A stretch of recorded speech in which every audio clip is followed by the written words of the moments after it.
Programang ito ay rated SPG. Striktong patnubay at gabay ng magulang ang kailangan. Maaaring may masiselang tema, lengguwahe, karahasan, sexual, horror o droga na hindi angkop sa mga bata.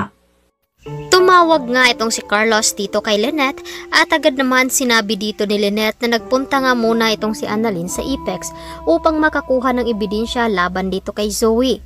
Ngunit ito namang si Carlos ay galit naman ito kay Annalyn dahil matigas nga daw ang ulo dito ni Annalyn.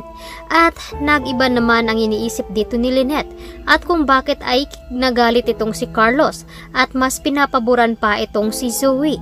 Kaya dito na matutuklasan unti-unti ni Lynette na itong si Zoe ay anak pala dito ni Carlos.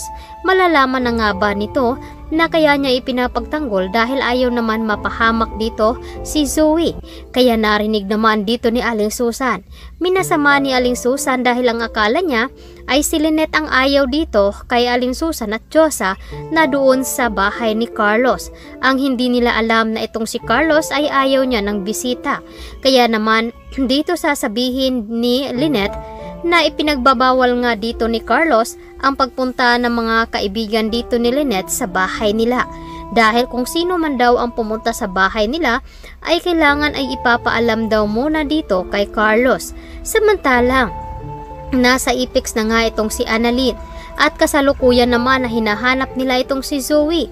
Ngunit hindi na nila matagpuan itong si Zoe dahil nga nakonsensya ito sa nangyari dito kay Lolo Pepe. At umalis nga ito ng Apex at pinuntahan nga at sinundan itong si Moira. Kaya naman hinahanap dito ni Doc Prado itong si Zoe upang maitanong nga dito ni Annalyn kung may alam ba talaga ito sa pagkawala ni Lolo Pepe.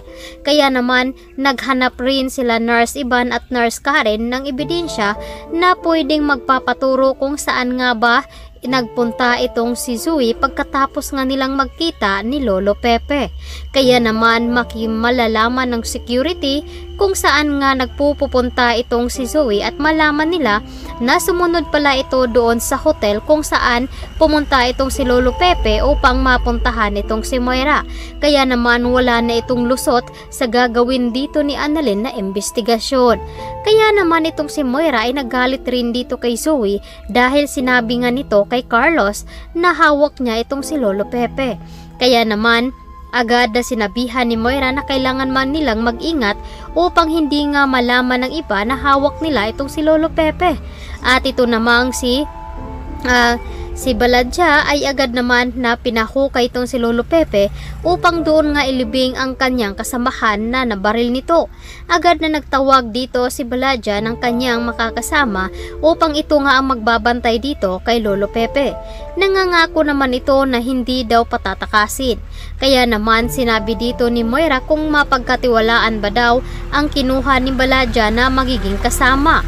Agad naman nangangako si Baladja na mapagkatiwalaan naman daw ito dahil matagal na niya itong kasama sa trabaho.